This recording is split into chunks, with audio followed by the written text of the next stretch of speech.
Kapag ang isang ama ay nagdesisyong sumunod kay Kristo, hindi lang ang kanyang buhay ang nagbabago, kundi pati direksyon ng kanyang pamilya.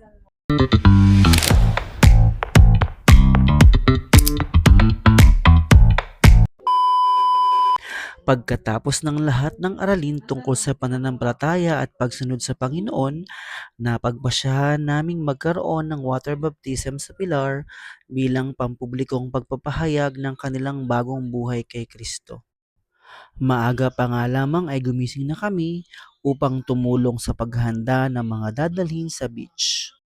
Kahit maaga at nakakapagod, ramdam pa rin ang excitement dahil ito ay espesyal na araw para sa mga magpapa-water baptize. Nang dumating na ang van, sumakay na kami at nagsimula ng bumiyahe papunta sa Blanca Beach Resort. Habang nasa biyahe, hindi nawawala ang kwentuhan, tawanan at excitement ng bawat isa para sa gaganaping gawain.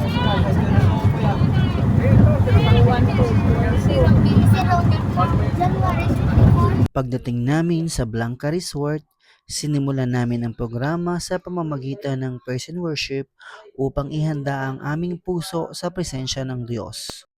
Diyos na makapangyarihan, Haring kataas-taasan, sa aming puso ay nananahan. Sinundan ito ng makapangyarihang mensahe ng salita ng Diyos tungkol sa pagsisisi, bagong buhay, at tunay na pagsunod kay Kristo at ang kapangyarihan ng kanyang mga salita. Bago lang, ang permanente lang daw po sa mundo ay ang pagbabago. Pero si Lord, Jesus Christ is the same yesterday, today, and forever. Tayo sa ginawa ni Kristo nang siya'y mamatay, nang siya'y nalibing, at nang siya ay muling mabuhay. Yun po ang ibig sabihin ng water baptism. Pagkatapos ng mensahe ay sinimulan na namin ang aming water baptism. Karamihan sa mga nagpabautismo ay mga tatay na nagpasyang ialay at italaga ang kanilang buhay sa Panginoon. Tunay na nakakatouch makita ang mga ama na handang manguna hindi lamang sa kanilang pamilya kundi maging sa pananampalataya at pagsunod kay Kristo. May dalawa ring kabataan na nagpasyang magpa-water baptism bilang tanda ng kanilang pagsunod at pagtanggap kay Jesus bilang Panginoon ng kanilang buhay. Bagamat hindi sila na video, mananatiling mahalaga at espesyal ang naging desisyon nilang iyon sa harapan ng Diyos. Matapos ang gawain ay naging masaya ang fellowship ng lahat.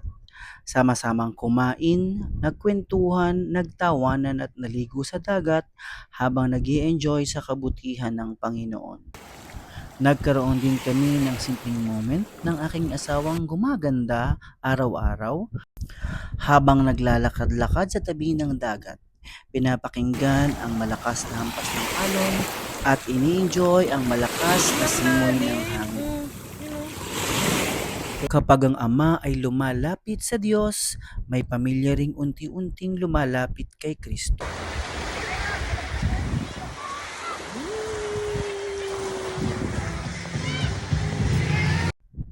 Ang araw na ito ay hindi lang naging masaya, kundi naging makabuluhan dahil may mga buhay na muling nagdesisyong mamuhay para sa Panginoon. Hanggang dito na lamang po ang aming vlog for today. To God be the glory and shalom. Okay. Aray ka!